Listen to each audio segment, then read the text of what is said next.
មិនមែនជាអ្វីគ្រប់យ៉ាងនៅក្នុងជីវិតរបស់យើងទេយើងមានសមត្ថភាពយើងអាចរស់ដោយដង្ហើមខ្លួនឯងការស្រឡាញ់របស់យើងគួរតែប្រគល់ទៅឲ្យមនុស្សប្រុសណាម្នាក់ដែលស័ក្តិសមនឹងឃើញពីតម្លៃរបស់យើង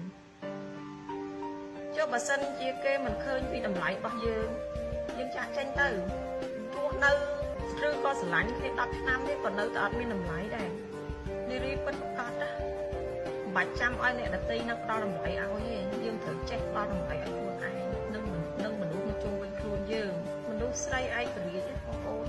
មិនតែបរោះចោមរោមនឹងអស់ចាទេ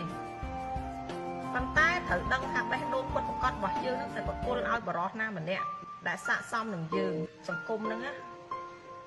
ឲ្យតម្លៃទៅលើទ្រព្យសម្បត្តិនិងសម្រស់